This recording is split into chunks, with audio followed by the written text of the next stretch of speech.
దేవుని నామానికి మహిమ కలగాక. కూర్చొని మీ అందరికీ ప్రభువైన యేసుక్రీస్తు నామములో అందరికి వందనాలు చెల్లిస్తున్నాం.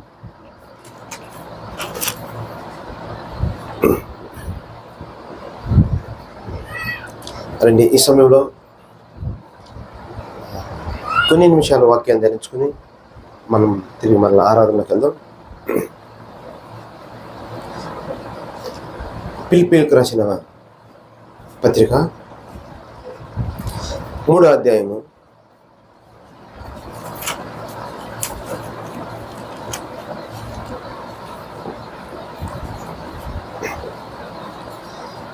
18వ వాక్యం. అనేకులు క్రీస్తు శిలువకు శత్రువులుగా నడుచుకుంటున్నారు. వీరిని గూర్చి మీతో అనేక పర్యాయములు చెప్పి ఇప్పుడును ఏడ్చుతూ చెప్పుచున్నాను. నాశనమే వారి అంతము, వారి కడిపే వారి దేవుడు. వారు తాము సిగ్గుపడవలసిన సంగతుల యందు ఆశ్చర్యపడుచున్నారు. భూ సంబంధమైన వాటి యందే మనసు నింపుతున్నారు. మన పౌరస్థితి పరలోకమందున్నది. అక్కడ నుండి ప్రభు అయిన యేసుక్రీస్తు అను రక్షకుని నిమిత్తము కనిపెట్టుకొని ఉన్నాము. చాలండి. ఇది మనం గతించిన దినాల్లో కూడా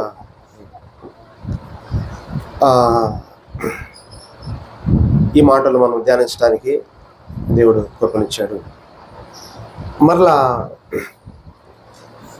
ఈ దినం కూడా కొంత సమయం మనం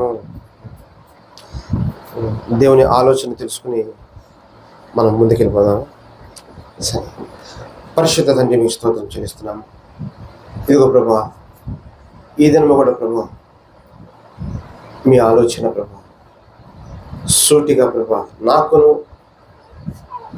మీ మాటలు ఉంటున్న ప్రతి వారికి అర్థమవునట్లుగా కృప దయచేయండి. మీ పరిశుద్ధాత్మే మా అందరికీ బోధించినట్లుగా మా బోధకుడా మీ ధననిధిలో నుంచి తీసుకొచ్చే ప్రభువా మీ జీవాహారము మాకిచ్చి అది వింటము కాదు కానీ ప్రభువా తిని శక్తి పొందుటకు మీ పరిశుద్ధాత్మ సహాయం దయచేయమని యేసుక్రీస్తు నామములో ప్రార్థిస్తున్నా తండ్రి.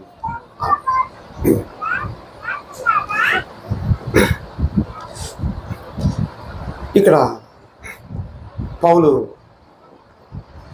ఈ ఫిలిప్పీలో ఉన్న సంఘంతో చెప్పుచున్న మాట,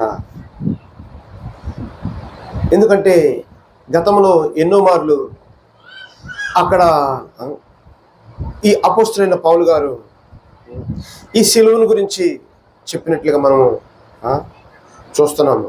ఎందుకంటే లేకపోతే ఈ సిలువను గురించి అనేకులకు అని ఇక్కడ రాయబడి ఉండదు. అంటే ఈ సిలువను గురించే పౌలు జీవితం అంతా కూడా ఈ సిలువను మోస్తున్నట్లుగా మనము చూస్తున్నాము. ఎందుకంటే సహోదరులారా, మనకు ముందుగా ఏదైతే నిజానికి ఒకప్పుడు అంటే మనము ప్రభు యొద్దకు రానప్పుడు మన కొరకు దేవుని కుమారుడైన యేసుక్రీస్తు మధ్యవర్తిగా వచ్చి ఈ సిలువలో తను చేసిన ఒక ప్రాణత్యాగం, అదే సమయంలో ఎందుకు ఈ సిలువలో ప్రాణం త్యాగం చేయాల్సిన పరిస్థితి వచ్చింది అని చెబుతున్నప్పుడు, ఈ భూమిలో ఉన్న ప్రతి నరుడి యొక్క ఆత్మను ఈ సాతాన్ అనేకుల్ని బంధించి పెట్టి ఉండగా ప్రతి ఆత్మను కూడా విడిపించడానికి దేవుని కుమారుడైన యేసుక్రీస్తు ఈ లోకానికి వచ్చి ఈ సిలువలో ప్రాణం పెట్టవలసిన పరిస్థితి వచ్చింది. ఎందుకంటే సహోదరులారా, ఎప్పుడైతే యేసుక్రీస్తు సిలువలో ప్రాణం పెట్టి తిరిగి లేచాడో అప్పుడే ప్రతి వారికి విడుదల. సహోదరులారా, అంతకుముందు ఎంతో మంది ప్రవక్తలు చనిపోయారు, ఎంతో మంది యాజకులు ఉన్నారు, ఎంతో మంది గొప్ప గొప్ప దేవుని చేత నడిపించబడిన రాజులు ఉన్నారు, గొప్ప గొప్ప సమూహం ఉంది. కానీ వారి యొక్క దేవుని కొరకు నడిచిన వారైనప్పటికీ కూడా వారి ఆత్మలో కూడా విడుదల కలిగించింది ప్రభువైన యేసుక్రీస్తు యొక్క సిలువే. స్తోత్రం, హల్లెలూయా.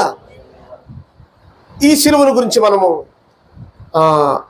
కొంచెం ముందుకెళ్తున్నప్పుడు సహోదరులారా, అందుకే పౌలు ఇంకా అంటాడు చూడండి, మొదటి అధ్యాయంలో కూడా 21వ వాక్యం, మొదటి అధ్యాయము 21వ వచనం చూద్దాం మనం. మట్టుకైతే బ్రతుకుట క్రీస్తే, చావైతే లాభము. అయినను శరీరముతో నేను జీవించుటయే నాకున్న పనికి ఫలసాధనమైన ఎడల నేనేమి కోరుదునో నాకు తోచలేదు. ఈ రెంటి మధ్యను ఇరుకున పడి ఉన్నాను. నేను వెడలిపోయి క్రీస్తుతో కూడా నుండవలెనని నాకు ఆశయున్నది. అది నాకు మరీ లేదు. అయినను నేను శరీరంలో నిలిచియుండుట మిమ్మును బట్టి మరి అవసరమై ఉన్నది. మరియు ఇట్టి నమ్మకము కలిగి నేను మరలా మీతో కలిసి ఉండుట చేత. చాలు ఇక్కడ ఏమన్నాడు?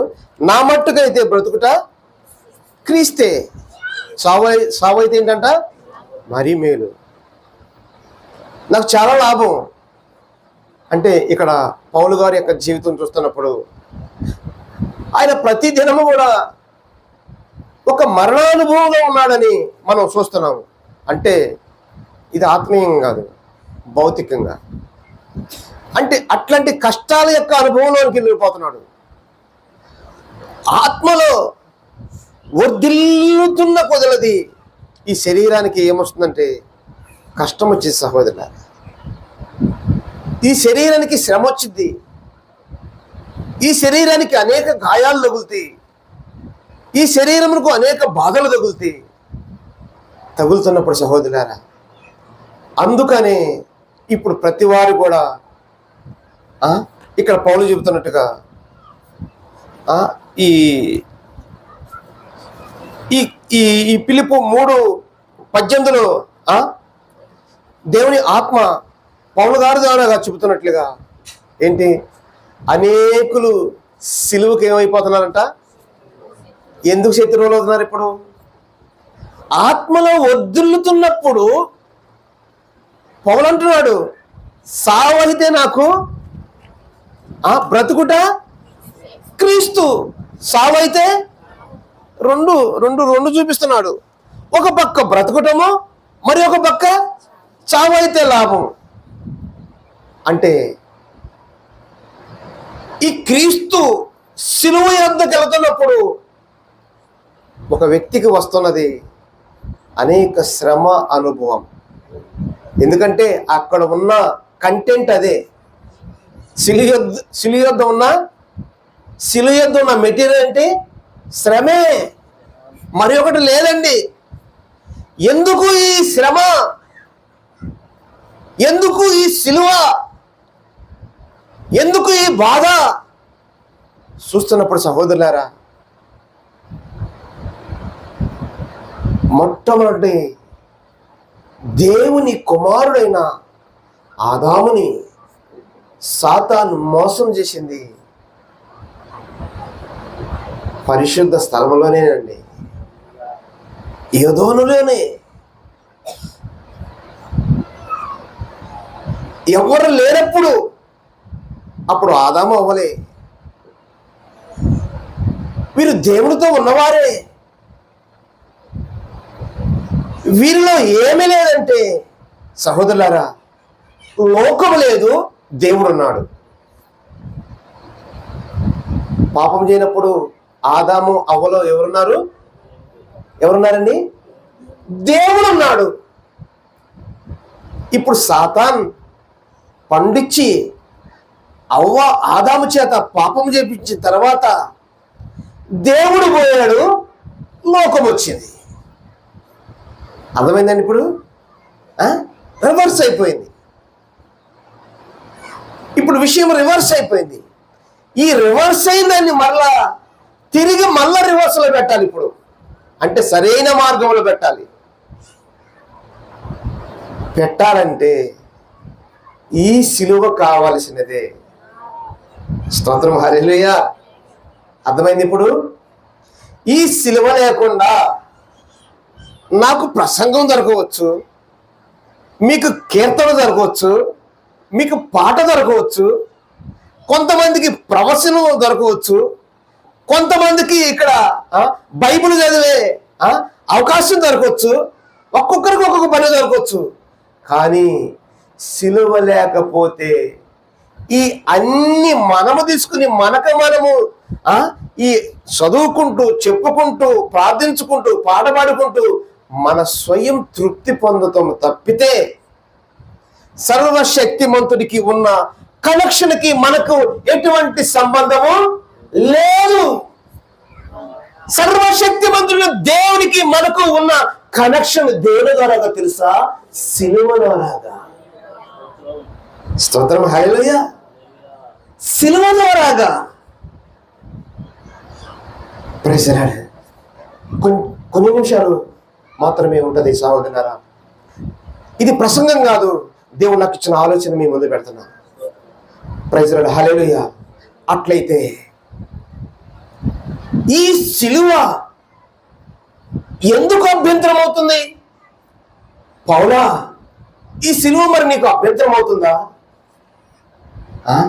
ఒక్కసారి పౌలుని అడిగితే అంటాడు, బ్రతుకుట క్రీస్తే, నాకు సావు అయితే లాభం. అంటే పౌలు ఏం చేస్తాడంట? సిలువను హత్తుకునే ఉంటాడు కానీ సిలువను మాత్రం విడిచిపెట్టనని చెబుతున్నాడండి. ప్రైజ్ ది లార్డ్, హల్లెలూయా. పౌలు గారి యొక్క బ్రతుకు దినాలన్నీ కూడా, నా బ్రతుకు దినం అంతా కూడా సిలువను హత్తుకునే ఉంటాను కానీ నేను సిలువను విడిచిపెట్టను. అంటే ఇప్పుడు పౌలు గారు ఏం కోరుతున్నాడు? అర్థమవుతుందండి? అర్థమవుతుందా? పౌలు గారు ఏం కోరుతున్నాడు ఇక్కడ? సిలువను కోరుతున్నాడు. ఈ సిలువ అంటే ఏంటి అక్కడ? శ్రమ యొక్క అనుభవం. ఈ సిలువ అనగా లోకమును విడిచి సర్వశక్తిమంతుల దేవుని యొద్దకు వచ్చే అనుభవం. ఏంటి మరి? ఎందుకు లోకం? ఓ ఆదామా, అవ్వా పండు తిన్నారు కదా, ఇప్పుడు మీలోకి ఏమొచ్చింది? వారిని అడిగితే ఒకటే చెబుతారు, మేము జీవము కలిగిన దేవుని నష్టపోయాము, మేము లోకము సంపాదించుకున్నాము, మేము కుటుంబాలు సంపాదించుకున్నాము, మేము పిల్లలను సంపాదించుకున్నాము, మేము లోకం సంపాదించుకున్నాము, లోకములో ఉన్న ఆస్తి సంపాదించుకున్నాము, లోకములో ఉన్న ఘనత సంపాదించుకున్నాము, లోకములో ఉన్న పేరు సంపాదించుకున్నాము, లోకములో మా పిల్లలు పిల్లల పిల్లలు ఇప్పుడు మా కళ్ళ ముందు పెద్ద మూటగా మారిపోయారు. అవును కదా? అంటే ఒక మూట, ఒక వస్తువుని రెండు వస్తువులు కడతారా? ఒక మూట కడుతున్నప్పుడు ఒక వస్తువు రెండు వస్తువులు కట్టరండి, పెద్ద గుంపు ఉన్నప్పుడు కడతారు కలిపి. అట్లా సంపాదించుకున్నారు. అట్లయితే ఇప్పుడు ఆదామా, దేవుడు ఎక్కడా? నాలో నష్టమైపోయాడు. అవ్వా, దేవుడు ఎక్కడా? నాలో నష్టమైపోయాడు. అమ్మ, ఇప్పుడు మీ దగ్గర ఏముంది? లోకం ఉంది. అట్లయితే సహోదరులారా, సర్వశక్తిమంతుడైన దేవుడు వారు నష్టమైనప్పటికీ కూడా వారిని విడిచిపెట్టలేదండి. వారిని ప్రేమిస్తున్నాడు, వారిపై కృప చూపుతున్నాడు, వారిపై జాలి పడుతున్నాడు. అందుకే ఆ ప్రభు తన మహిమనంతా తగ్గించుకుని సహోదరులారా సిలువలో ప్రాణం పెట్టాడు. అందుకే భూమికి ఆకాశానికి మధ్య ఎత్తబడ్డాడండి. మధ్యవర్తి. ఏంటి? మధ్యవర్తి. ఈ భూమిలో ఉన్న ఆత్మలో చనిపోయిన మానవుడికి పరలోకమందున్న సర్వశక్తిమంతుడైన పరిపూర్ణమైన దేవునికి ఈ మధ్యగా వచ్చినది ఎవరు? పరిపూర్ణ శరీరంలో ఉన్న పరిపూర్ణమైన దేవుడైన క్రీస్తు. స్తోత్రం, హల్లెలూయా. ఎందుకు ఇంకా పరిపూర్ణ శరీరంలో ఉన్నాడు? అవునండి, ఆయన ఈ మానవ శరీరము మట్టవాలి, మహిమ శరీరము ధరించుకుని తిరిగి లేవాలి. అప్పుడు దాకైన మానవ శరీరములో ఉన్న వ్యక్తే, మానవ శరీరములో ఉన్న వ్యక్తే. ఎందుకు మానవ శరీరంలో ఉన్న వ్యక్తి? నీవు నేను మానవ శరీరంలో ఉన్న వ్యక్తులు కాబట్టి. స్తోత్రం, హల్లెలూయా. మనం ఎవరండి? మానవ శరీరంలో ఉన్నామా? వ్యక్తులమా? లేకపోతే మనం ఏమన్నా దేవదూతలమా? కాదండి. అయితే సహోదరులారా, ఇదిగో ఈ మధ్యవర్తిగా వచ్చి భూమికి ఆకాశానికి మధ్యలో వేలాడుతూ ఆత్మలో నష్టమైపోయిన వారిని ఈ సిలువ ద్వారాగా, ఎవరైతే సిలువను ప్రేమించి, శ్రమను ప్రేమించి, నిందను ప్రేమించి, అవమానమును సహిస్తూ, ఇదిగో నా బ్రతుకైనా నా సావైనా నా ప్రభువే, నాకు నా ప్రభువే, నాకు నా క్రీస్తే, ఇదిగో ఆ క్రీస్తు లేనిదే నేనుండలేను, ఆ క్రీస్తే నా బ్రతుకై ఉన్నాడని ఎవరైతే నిజముగా సహోదరులారా పాపాన్ని దేశించి వస్తున్నవారు, మొత్తం మూటతో కాదు, మనం కట్టిన లోకములో ఉన్న మూటతో కాదు, అన్నిటిని త్యజించి, అందుకే ప్రభు అంటున్నాడు, నన్ను వెంబడించాలని అనుకున్నవాడు ఏమంటున్నాడు? మీ ఇంట్లోనైనాను, నీ భార్యనైనాను, నీ పిల్లలైనను, నీ పశువులైనా, నీ ఎద్దులైనా, నీ గాడిదలైనా, ఓ సహోదరులారా, నీకు సంబంధించినది ఇక్కడ ఏమీ కూడా అది నీ మీద పెట్టుకుని నన్ను వెంబడించొద్దు. ప్రైజ్ ది లార్డ్, హల్లెలూయా. దాన్ని సమస్తం ఉపేక్షించి వచ్చి నన్ను వెంబడించు. ప్రైజ్ ది లార్డ్, హల్లెలూయా. అనగా సహోదరులారా, ఇక్కడ ఉన్న ఎవరిని తునీకరించి వారిని ఇంటిలోంచి బయటికి నెట్టివేయాలని కాదు. మంచిగా అర్థం చేసుకోండి. మనస్సు మనస్సు ఆదామా, నీ శరీరం చెడిపోయిందా? నీ మనస్సు చెడిపోయిందా? చెప్పు ఒకసారి. ఆదాము అడిగితే చెబుతాడు, నా మనసే చెడిపోయింది, నా మనసే చెడిపోయింది. చెడిపోయిన మనస్సుతో సమస్తమును కూడా అంత కలుషితమైపోయింది. అట్లయితే ఇప్పుడు ప్రభువు చెబుతున్నది ఒకటే, చెడిపోయిన మనస్సు కలిగిన వారు ఎవరైనా ఉంటే ఆ చెడిపోయిన మనస్సుతో వచ్చిన సమస్త పాపపు మూటను దాన్ని తీసి, దాన్ని వదిలి, ఓ ప్రైజ్ ది లార్డ్, ఇప్పుడు సిలువ ఎద్దకు రావాలి. స్తోత్రం, హల్లెలూయా. సిలువ ఎద్దకు వస్తున్నప్పుడు సహోదరులారా, వారిలో ఈ లోకములకు సంబంధించిన, సాతానుకు సంబంధించిన ప్రతి మూట కూడా దూరం అయిపోయిందండి. ఏం దొరుకుతుంది ఇప్పుడు? సిలువలో శ్రమ పడిన క్రీస్తు. ప్రైజ్ ది లార్డ్, హల్లెలూయా. స్తోత్రం, హల్లెలూయా. అట్లయితే సహోదరులారా, ఇప్పుడు ఈ సిలువ మనకు ఎట్లుందో ఒకసారి పరిశీలించండి. అట్లయితే ఇప్పుడు ఈ సిలువ మన జీవితంలో ఎలా ఉంది? ఈ సిలువ ఇప్పుడు మనకు శత్రువు అవుతుందా? ఈ సిలువ ఇప్పుడు మన స్నేహితుడు అవుతున్నాడా? స్నేహితుడు ఈ సిలువ యజమానుడైతే, ఈ సిలువ ప్రభు అయితే, ఈ సిలువ సహోదరులారా, ఈ సిలువలో ఉన్న క్రీస్తు రాజుగా ఉంటే, ఓ సహోదరులారా, ఇది ఈ సిలువ ఇప్పుడు కొంచెం నాకు అభ్యంతరమైన పర్లా, కొంచెం ఆ సిలువలో ప్రాణం పెట్టిన క్రీస్తును మాత్రము నా హృదయములకు రావాలని ఒక పోరాటం, ఒక ఆశ, ఒక ఆసక్తి, ఇదిగో ఆ శిలువలో ఉన్న క్రీస్తు నేను పట్టుకోవాలన్న ఒక తపన గనక ఉన్నట్లయితే ఖచ్చితంగా సహోదరులారా, మనం ఏదైతే ఇక్కడ జయించలేకపోతున్నామో సమస్తము జయించడానికి కృపణిస్తాడు. ప్రైజ్ ది లార్డ్, హల్లెలూయా. సమస్తము కృపణిస్తాడండి. ఆ మనసు లేకుండా మన మూట తీసుకొచ్చి మన పాకెట్లో పెట్టుకొని, ప్రభువా నేను జయించలేకపోతున్నాను, ప్రభువా ఇది నా వల్ల కాటలేదు, ఓ ప్రభువా నేను నడవలేనయ్యా, ఓ ప్రభువా నువ్వు కావాలని అనుకుంటున్నాను కానీ ఈ మూట మాత్రం విడిచిపెట్టే మనసు లేదయ్యా. సహోదరులారా, ఆ మహిమ కలిగిన దేవుడు కనీసం ఆయన గాలి కూడా విసరడు,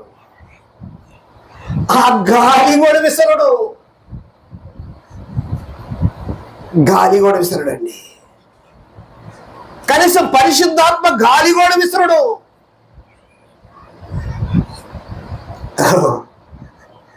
అవును సహోదరులారా, ఈ పాపపు మూట విడిచిపెట్టే మనసుంటేనే అప్పుడు నేను చేయలేకపోయినా ఖచ్చితంగా ప్రభువా యథార్థమైన హృదయం కలిగి శిలువ ఎదుకు వస్తున్నా, నీవు చేయగలవు ప్రభువా, నువ్వు నా పట్ల సమస్తం చేయగలవు ప్రభువా, ఆ శిలువను నేను హత్తుకునేటట్లుగా నన్ను నువ్వు చేయగలవు ప్రభువా, మీ కృప నాకు దయచేయి. ఓ సహోదరులారా, దేవుని కుమారుడైన క్రీస్తు యొక్క కృప ఖచ్చితంగా దొరికినండి, ఖచ్చితంగా దొరికిన సహోదరులారా, మనకు ఖచ్చితంగా దొరకను.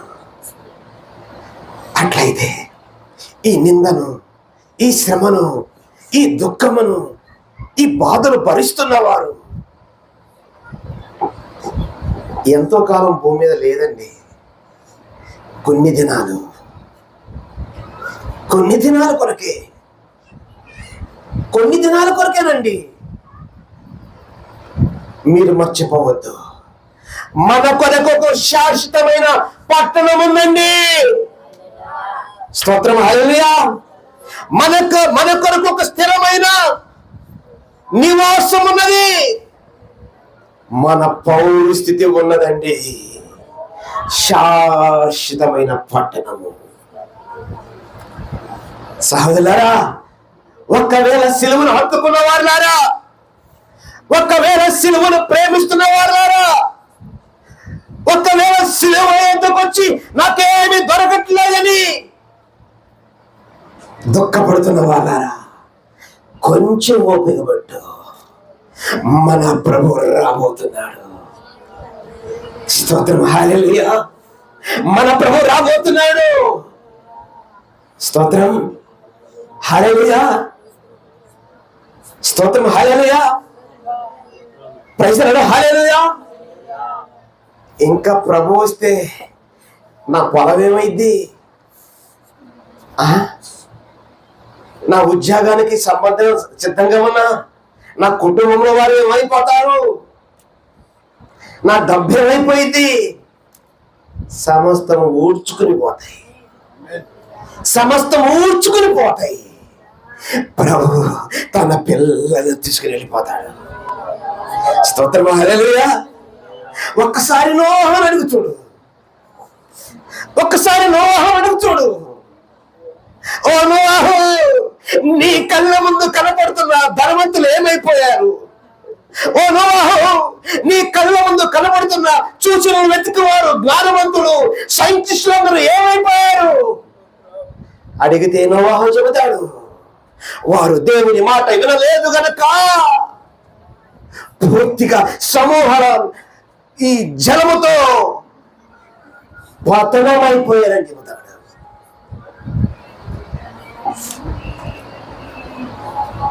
సాక్ష్యం అండి, సాక్ష్యం. నమ్మాలంతే, నమ్మాలంతే. ఇదే విశ్వాసం, ఇదే విశ్వాసం. ప్రశ్న హల్లెలూయా. అయితే సహోదరులారా, సిలువ ఎందుకు వస్తున్న మనకు లోకం మరలా పాపపు మూట అంత విడిపోతుంది. మరలా తండ్రి యొక్క జీవం, ఆ తండ్రి యొక్క జీవం ఎక్కడైతే జీవాత్మ నష్టమైపోయిందో, ఈ నష్టమైన చోట దేవుని యొక్క జీవముతో మరలా సిలువలో ఉన్న క్రీస్తు నింపుచాడండి. సిలువలో ఉన్న క్రీస్తు నింపుతాడండి. హల్లెలూయా. సహోదరులారా, ఈ చివరి దినాల్లో ఈ సిలువ ఎవరికి అభ్యంతరము కాకుండా తండ్రిని వేడుకున్నాము. ఈ సిలువ ప్రభువా నా జీవితంలో ఉరి కాకుండా ఈ సిలువలో నాకు రక్షణగా మారినట్లుగా కృప చూపు.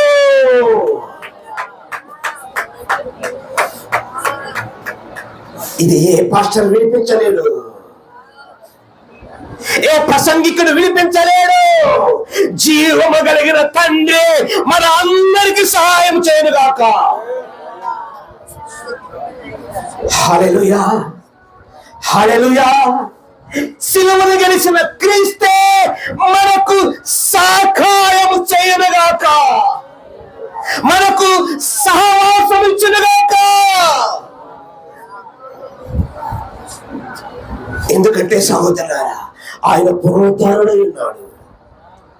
ఆయన పునరుద్ధారుడై ఉన్నాడు. ప్రాణం పెట్టినట్లుగా కనబడుతున్నాడు. కానీ సహోదరులారా, మృతుడై తిరిగి 3వ దినమున తిరిగి లేచి ఉన్నాడు. స్తోత్రం. Hallelujah. Praise the lord. Hallelujah. శ్రమ పడుతున్న సంఘమా, సిలువను హత్తుకున్న సహోదరులారా, సిలువను మోస్తున్న సహోదరులారా, ఇదిగో సిలువలో ప్రాణం పెట్టిన మన క్రీస్తు మనతో ఉన్నాడు. భయపడకు, నిబ్బర బుద్ధి కలిగి ఉండు. ఆమేన్. ప్రకటన గ్రంథము 7వ అధ్యాయము 12వ వాక్యం చదువు. సింహాసనము చుట్టూను పెద్దల చుట్టూను ఆ 4 జీవుల చుట్టూను నిలవబడి వారి సింహాసనం ఎదుట సాష్టాంగపడి ఆమేన్, యుగ యుగముల వరకు మా దేవునికి స్తోత్రమును మహిమయు జ్ఞానమును కృతజ్ఞతాస్తుతియు ఘనతయు శక్తియు బలమును కలుగు కాకని చెప్పుచు దేవునికి నమస్కారం చేశాను. ఆమేన్. చదవండి.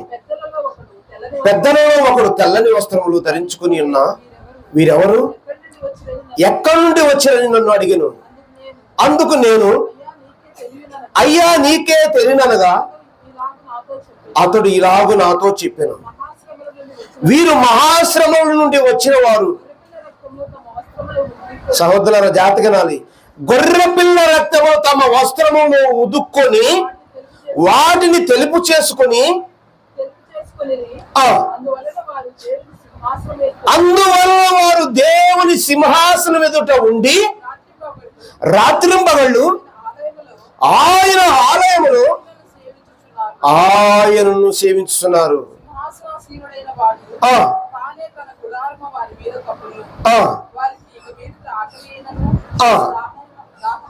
వారికి ఇక మీదట ఆకలైనను దాహమైనను ఉండదు.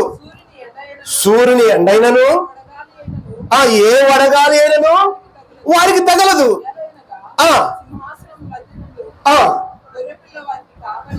గొర్రె పిల్ల వారికి కాపరి అయి జీవజలముల బుగ్గ ఎద్దుకు వారిని నడిపించును.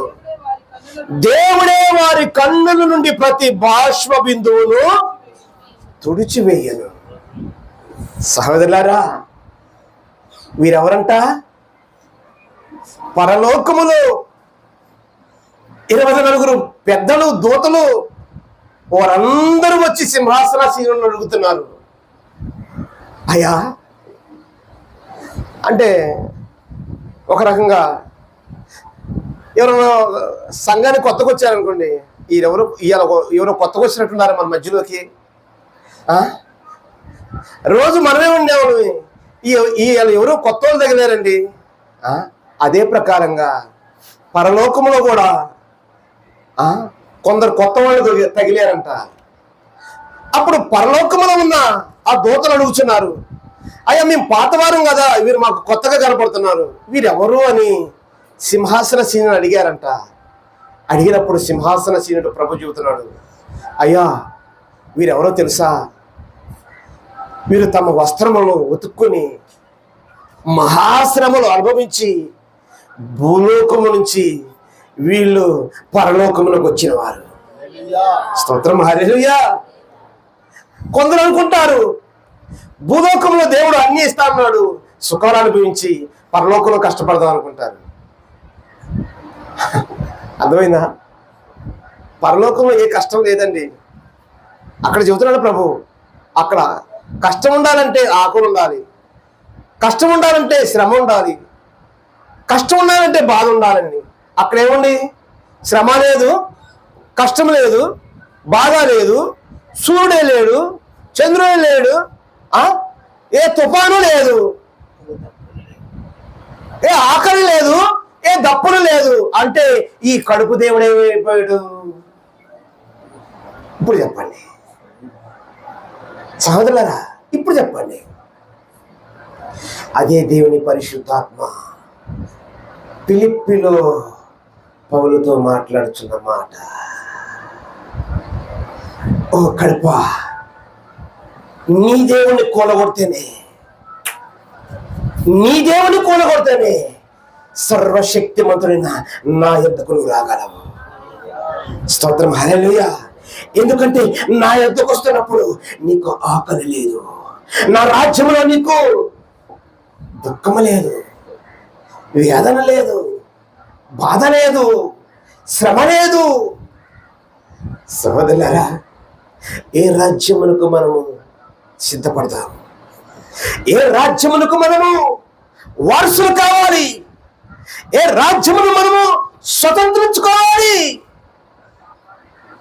మంచిగా అర్థం చేసుకోండి. సిలువను ప్రేమించిన వారైతే ఈ కడుపు దేవుణ్ణి కొలగొడతారు, సర్వశక్తిమంతుడైన దేవుని కుమారుడైన క్రీస్తుని హత్తుకుంటారు. అట్టి వారిని పరిశుద్ధాత్మ కర్మలు, అట్టి వారిని సమస్తము తన ఆత్మ అనగా క్రీస్తు ఆత్మ పౌరస్థితికి, పరలోకమందున్న పౌరస్థితికి సిద్ధపరచును. ఉందండి మనసు, ఉందండి మనసు, ఉందండి మనసు. ఉన్నవారు మోకరించండి, ఉన్నవారు మోకరించండి, ప్రార్థన చేసుకుందాం. ఓ నా ప్రభు, ఓ నా ప్రభు, మీరు త్వరగా రాబోచుండగా నాకు ఏమైతే దుఃఖం ఇవ్వాలనుకుంటున్నావు ఇచ్చేయి. నాకు ఏ శ్రమల మార్గంలో నడిపించాలనుకుంటున్నావు పరిపూర్ణంగా నడిపించు.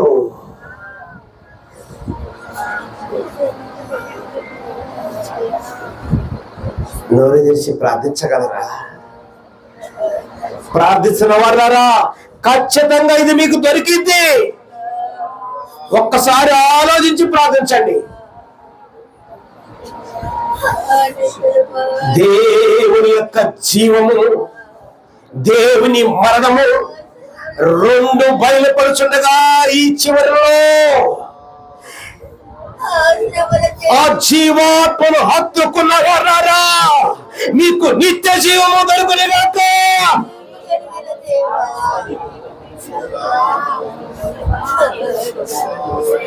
హల్లెలూయా, హల్లెలూయా, హల్లెలూయా.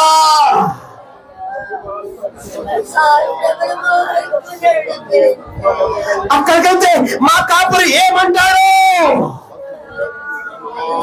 ఓ సహోదరులారా, నీ కాపరి, శిలువను హత్తుకున్న ప్రతి ఒక్కరి కాపరి ప్రభువైన క్రీస్తే.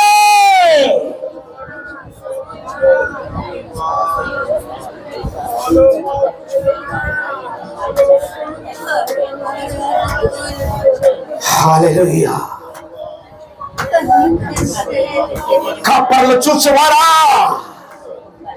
దేవుని పరిశుద్ధాత్మకు వ్యతిరేకంగా నిలబడి కాపర్ల వైపు చూసేవారు, శ్రమ రాబోతుంది, జాగ్రత్త.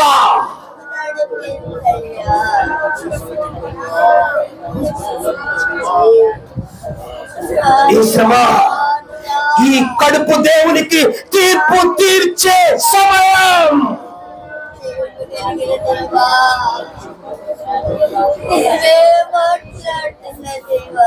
హల్లెలూయా.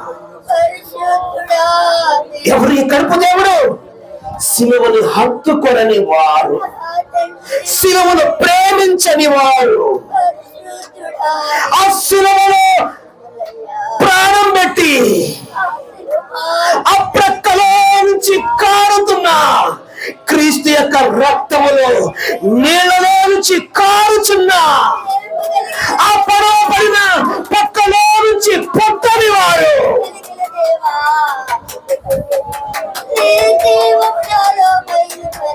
ఆ పరిశుద్ధ రక్తములో తెలుపు చేయబడిన వారు. స్తుతి సహోదరులారా, ఆ కడుపు దేవుని నమ్మదు. వాడు అన్ని ఇస్తాడు, మన ఆత్మను చంపుతాడు.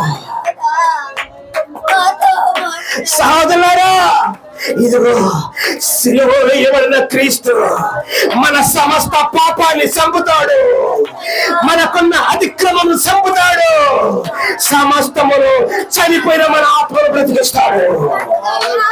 ఓ ప్రైజ్ ది లార్డ్. ఈ స్తోత్రములు ఇట్లా రెండింటి మధ్యలో మనం ఉండగా, సహోదరులారా, జీవము కలిగిన ఈ క్రీస్తు ఎత్తుకు రావాలంటే సిలువను హత్తుకో.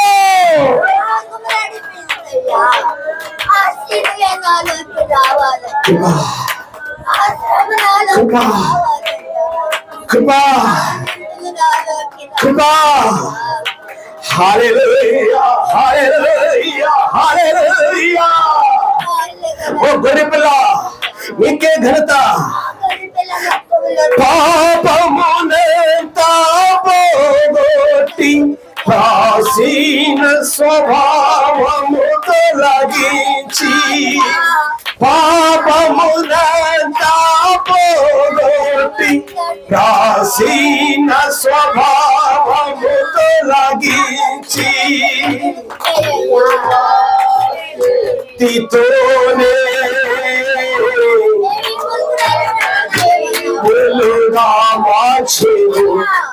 ఆశిలువా శక్తితోనే నూతన జీవులుగా మార్చెను. అర్హుడావు, అర్హుడావు, పిల్ల పిల్ల నీవే గుడావు. సిలువను హత్తుకున్న ప్రతి వారు కూడా గొర్రెపిల్ల రక్తంలో తెలుపు చేసుకున్న వాళ్ళారా, మీ వస్త్రములు ఉతుక్కునేవారా, స్తోత్రం, స్తోత్రం, స్తోత్రం. అట్టివారు స్తుతులు చెల్లిద్దాము, అట్టివారు మహిమపడతాము.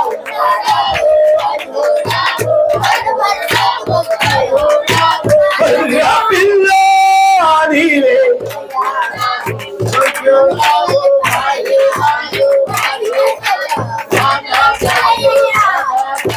నీకే చెల్లునప్పుడు, నీకే చెల్లునప్పుడు, ఇదిగో దేవుని గొర్రె పిల్ల, ఇదిగా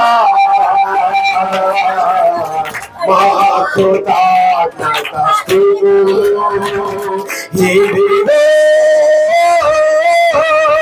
దేవుని గొర్రె పిల్ల, ఇదిగా మాకు తాకత స్తుతులు. విస్తరించగా వరములనే దేవుని ప్రేమ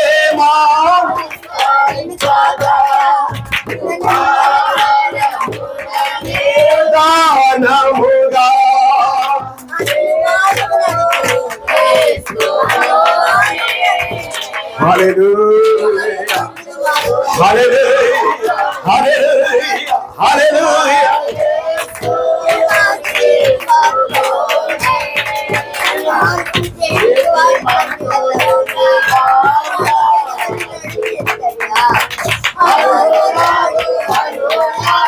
అర్హుడవు గొర్రె పిల్ల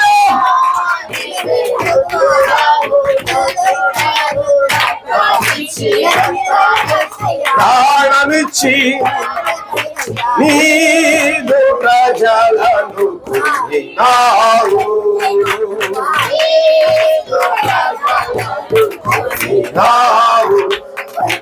అర్హుడవు అర్హుడవు గొర్రె పిల్ల నీవే గుడావు. మహిమయు ఘనతయు నీకే చెల్లును ఎల్లప్పుడూ. నీకే చెల్లును ఎల్లప్పుడూ.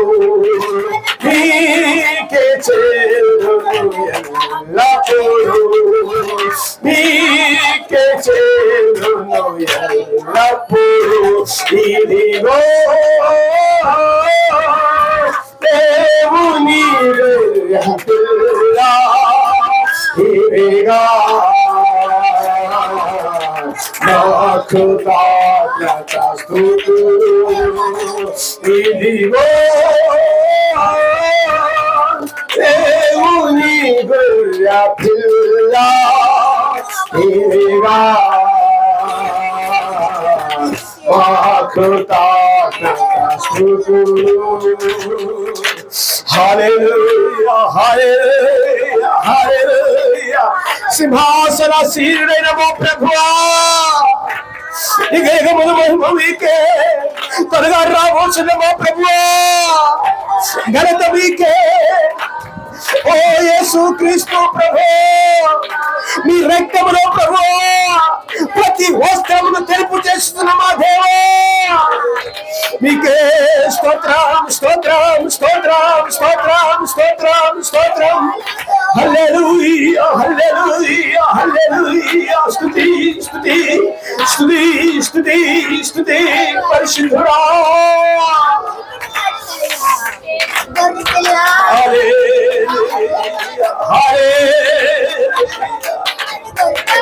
మహాపరిశుద్ధ తండ్రి మీకు స్తోత్రం చెల్లిస్తున్నాం.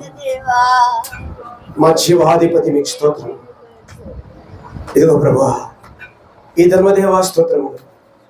మరొకసారి దేవా, మీ సిలువను ప్రభువా ప్రేమించాలని ప్రభువా మాతో మాటికి మాట్లాడుచున్నావు. అవును ప్రభువా, ఇంకను ప్రభా దేవా స్తోత్రము. మీ సిలువకు ప్రభువా అభ్యంతరకరంగా ప్రభువా ఏమైతే ఉందో ప్రభువా దాన్ని సమస్తంలో తొలగించు ప్రభువా. ఆ సిలువను హత్తుకుంటూ దేవా స్తోత్రములు. దేవాన్ని కృపద ఇచ్చింది.